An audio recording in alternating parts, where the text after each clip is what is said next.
আসলে এই সেফটি বিষয়টা যেগুলো ছিল সেগুলো আমরা আমাদের চেষ্টা করেছি। তো যাই হোক,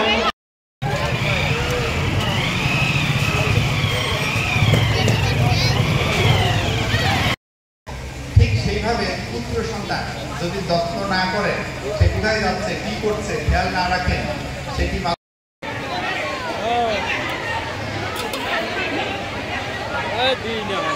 হয়েছিলেন, এই পুত্র আপনার জন্য জমদূত হয়ে আসে।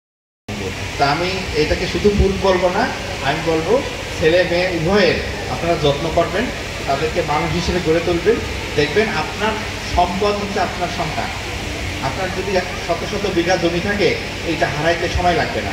আপনার যদি অনেক অনেক টাকা থাকে, এইটাও নষ্ট হইতে শেষ হইতে সময় লাগবে না।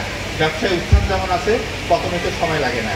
কিন্তু আপনার যদি একটা সুসন্তান থাকে, আপনার যদি একটা ভালো ছেলে বা মেয়ে থাকে, সে যদি সমাজে প্রতিষ্ঠিত হয়, এই সম্পদ আপনার জন্য অমূল্য।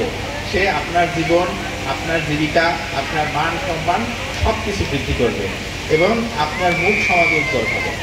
যত্ন নেবেন এই প্রত্যাশা রেখে, এবং আমাদের শিক্ষার্থী যারা আছেন সবার জন্য শুভকামনা জানিয়ে, সবার জন্য আশীর্বাদ জানিয়ে এই বাংলাদেশের সুনাগরিক হিসেবে তোমরা গড়ে উঠো, এই প্রত্যাশা রেখে আমার বক্তব্য এখানে শেষ করছি। ধন্যবাদ সবাইকে। যোগ্য নয়, তবে আপনি যদি আমাকে হেল্প করে তাহলে আমি ইনশাআল্লাহ পারব। তো বলতে কি দরকার, তুমি কিন্তু সারাক্ষণ সিসি ক্যামেরার মধ্যেই আছো, সৃষ্টিকর্তা তোমাকে সারাক্ষণ অবজার্ভ করছে। মানে যাই অন্যদের ক্ষেত্রে আর ছেলেদের আসলে এইটা নিয়ে আমাদের আসলে একটু বলতে পারি। এবং আজকে যে হচ্ছে যে হল রুমের কাছে ফ্যানের ব্যবস্থা ছিল না, সেই হল রুমের ফ্যানের ব্যবস্থাটা আমি পাওয়ার পর